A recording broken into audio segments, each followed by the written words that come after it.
వచ్చింది. ఇంకోసారి వచ్చిందంటే బ్రతకడం కష్టం. నీకు చాలా సార్లు చెప్పాను నువ్వు ఎక్కువ పని చేయకుండా రెస్ట్ తీసుకో అని. కానీ నువ్వు కూతురు ఆనందం అని చెప్పి నీ ఆరోగ్యం పాడు చేసుకుంటున్నావు. ఇలా అయితే బ్రతకడం కష్టం అయ్యా. నా కూతురి ఆనందం కంటే నాకేది ముఖ్యం కాదు. తనని ఆనందంగా ఉంచడంలోనే నేను ఆనందంగా ఉంటాను. నాన్న త్వరగా రా నాన్న, నాకు బాగా ఆకలిస్తుంది. తొందరగా ఇంటికి వెళ్ళిపోతాం. మరేం పర్లేదు డాక్టర్, నేను చూసుకుంటాను. నాన్న నాకు బాగా ఆకలి చేసినప్పుడు ఆ ఆకలి తెలియకుండా ఒక పాట పాడతారు కదా, పాడండి నాన్న.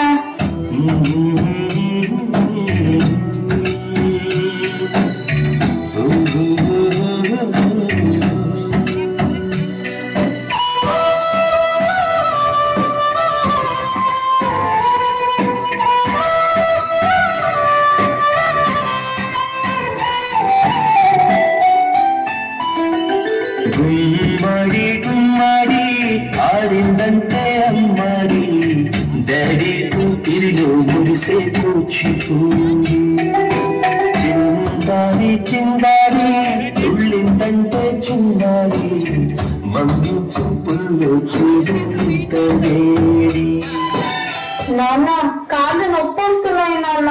పొట్టంటే వినదే పగలంతా ఆడి పాడి, ముద్దైన తినదే పరిగెత్తే పైడి వేడి.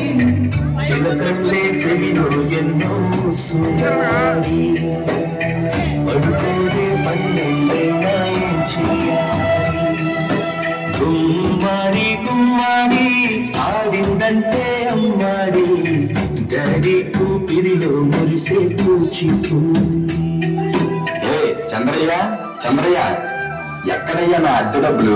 6 నెలల నుండి అడుగుతున్నాను, ఈ రోజుకి ఇంకా ఇవ్వలేదు. ఇలా అయితే ఉండద్దయ్యా. నా ఇల్లు ఇప్పుడే ఈ క్షణమే ఖాళీ చేసి వెళ్ళిపోండి.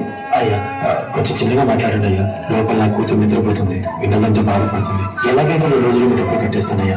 ఏంటి చిన్నగా మాట్లాడాలా? అద్దె కట్టడం చేత కాదు కానీ కూతురు ముందు పరువు కావాల్సి వచ్చిందా? రేపు కల్లా నా అద్దె డబ్బులు నాకు ఇవ్వకపోతే ఇంట్లో ఒక్క సామాను కూడా ఉన్నాము. ఏమైంది నాన్న? ఏం లేదమ్మా, పద పడుకుందాం. నేను మొత్తం విన్నాను నాన్న, నువ్వేం బాధపడకు నాన్న. నేను బాగా చదువుకొని ఒక మంచి ఉద్యోగం చేస్తాను. మనమే ఒక మంచిని కట్టుకొని ఆనందంగా ఉందాం. అప్పుడు ఎవరికి డబ్బులు ఇవ్వాల్సిన అవసరం లేదు కదా. నువ్వేం బాధపడకు నాన్న. ఎన్నెన్నో ఆశలతో పెంచానమ్మ గుండెల్లో,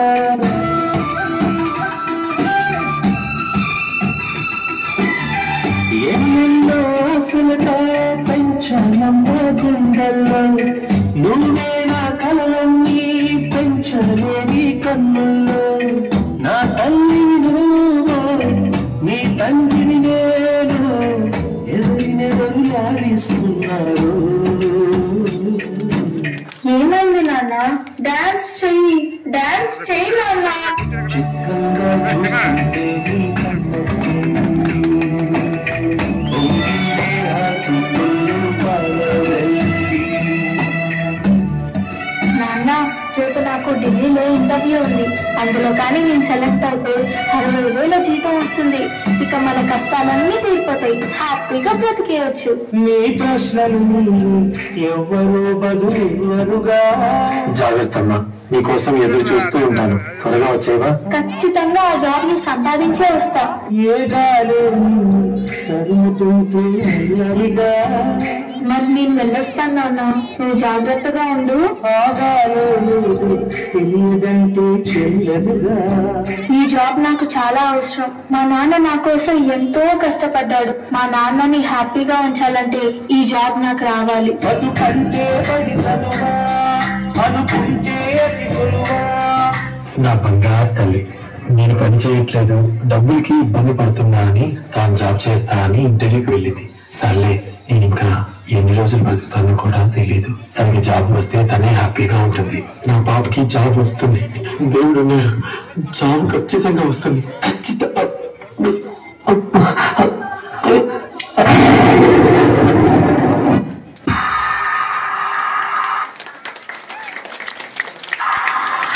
లైఫ్ యు ఆర్ సెలెక్టెడ్. నీకు ఈ జాబ్ వచ్చింది. Thank you so much sir. నాకు జాబ్ వచ్చిందని తెలిస్తే మా నాన్న చాలా హ్యాపీగా ఫీల్ అవుతారు. ఇప్పుడే ఈ విషయం మా నాన్నకు చెప్పాలి.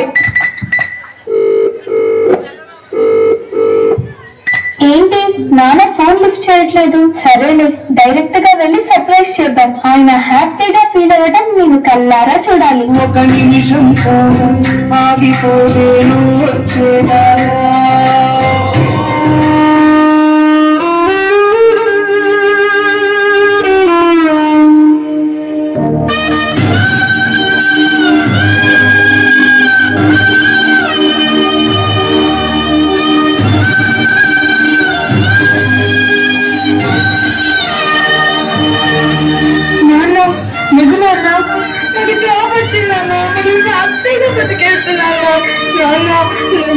నాకు భయం వేస్తుంది నాన్న.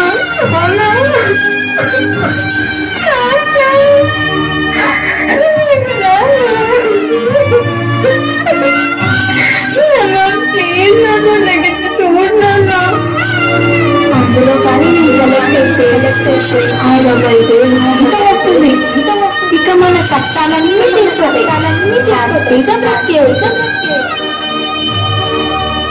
నాన్న లేదు నాన్న, నాతో డాన్స్ చేస్తావు కదా నాన్న, ఇప్పుడు కూడా చేద్దాంలే.